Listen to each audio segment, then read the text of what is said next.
Bienvenue à la salle Antoine Verchères. J'ai le plaisir de vous accueillir ce soir.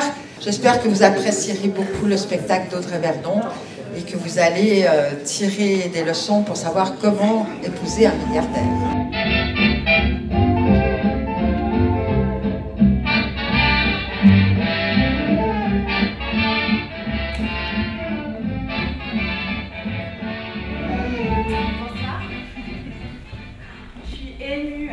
Parce qu'aujourd'hui, c'est la dernière fois que je monte sur une scène. Demain, je me marie. Ce soir, c'est un petit peu mon enterrement de vie de jeune fille, en quelque sorte. Je vais vous donner tous mes secrets. J'épouse un milliardaire.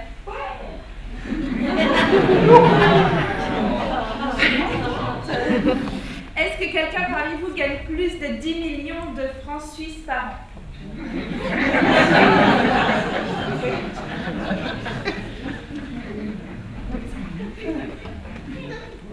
Une salle de pauvres. Ah, c'est pas grave. On est pauvre, mais on est heureux. Ouais. Alors, un milliardaire, j'explique, parce que pour les pauvres, les sommes peuvent paraître un peu floues. Un milliardaire, c'est quelqu'un qui a 999 millions plus 1. Il y en a seulement 1810 dans le monde, c'est rien. Ce serait des animaux, ce serait une espèce protégée. C'est pour ça qu'on n'a pas le droit de les tuer pour leur fourrure et d'en faire des sushis.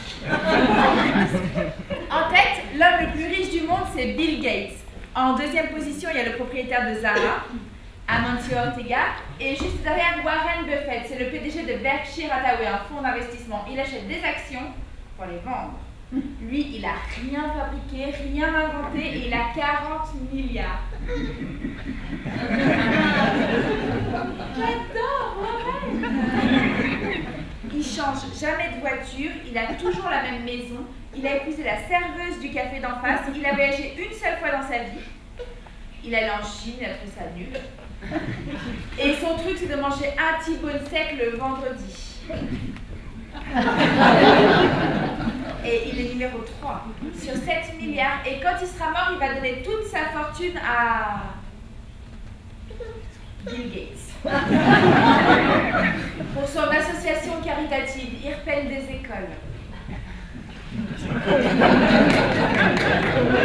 Non mais vachement bien, hein, au pinceau. Il va tout redonner aux pauvres. Ça, je comprends pas. Toute sa vie, il a vécu le travail des pauvres. Il a essayé de ne pas les payer beaucoup. Il a plutôt réussi. Et à la fin, il leur dit quoi? Surprise, c'était une blague. Fallait pas exploiter les gens si tu voulais pas gagner d'argent en fait. Je m'appelle Audrey Vernon et puis mon spectacle s'appelle Comment épouser un milliardaire. Comment est née l'idée de ce spectacle? Disons que j'ai constaté une explosion des inégalités aujourd'hui dans les gens qui dorment dans la rue, les retraités qui fouillent dans les poubelles, le fait que la classe moyenne et la classe populaire s'en sortent plus du tout, et d'un autre côté, c'est quelques ultra-riches qui sont en train de privatiser la richesse mondiale et de s'accaparer le bien commun. Finalement, voilà, cette situation, je me suis dit comment est-ce que c'est né, et puis j'ai eu envie d'en faire un spectacle. Donc j'ai choisi une forme un peu drôle pour essayer de montrer comment ils sont 1810 aujourd'hui, comment ces 1810 personnes ont réussi à s'approprier les richesses naturelles, les richesses humaines, enfin, comment ils ont breveté les semences par exemple. Voilà tout ce phénomène aujourd'hui qui fait qu'il y a les plus pauvres s'appauvrissent, la classe moyenne s'appauvrit, même les classes supérieures s'appauvrissent, et puis d'un côté, ces ultra-riches, eux, deviennent de plus en plus riches. Donc voilà, j'ai voulu montrer ça à travers le personnage d'une jeune comédienne qui décide d'épouser un milliardaire, qui décide d'arrêter son métier, en fait, et d'épouser un milliardaire. Entre nous, j'en ai longtemps pensé pour Bernard. Non, pas Tapi, Tapi c'est un peu. Arnaud, 14e sur 7 milliards, c'est lui qui possède de Dior, Vuitton, Sephora. Pensez à lui le matin quand vous vous parfumez, ça lui fait des petits sous. Pour vous donner un ordre d'idée, en 2010, sa fortune s'est accrue de 13 milliards. C'est comme s'il avait mangé Mark Zuckerberg, le PDG de Facebook.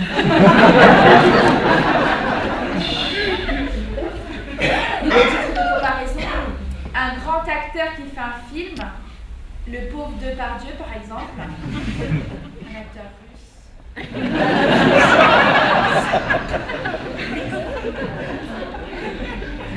Il touche 1 million.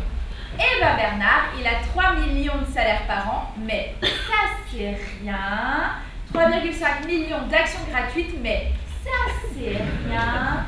Et 325 millions d'euros de dividendes pour une année. C'est comme s'il gagnait 2 fois dans l'année à l'euro-million. Avec les 5 numéros et 2 étoiles. Faut apprendre à gérer une telle somme psychologiquement. Bon, je vous ai fait des fiches.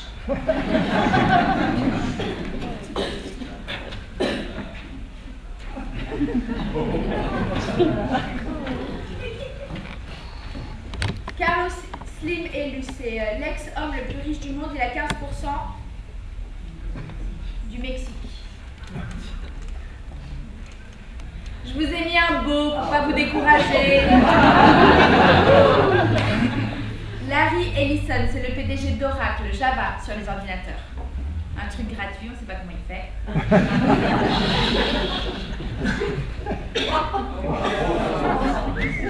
Ah, il est bien. Attendez de voir les autres, vous allez le regretter.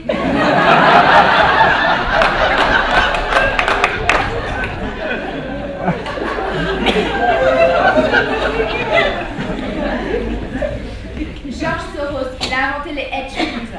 Bon, après, il a ruiné l'Angleterre, la Grèce, le franc, et en ce moment, il adore l'euro. Bon, qui est-ce qui aime le Nutella? Eh ben, c'est pour elle. Elle est rentrée cette année dans la liste de Forbes parce que son mari, Michel Ferrero, est mort l'année dernière pour la Saint-Valentin.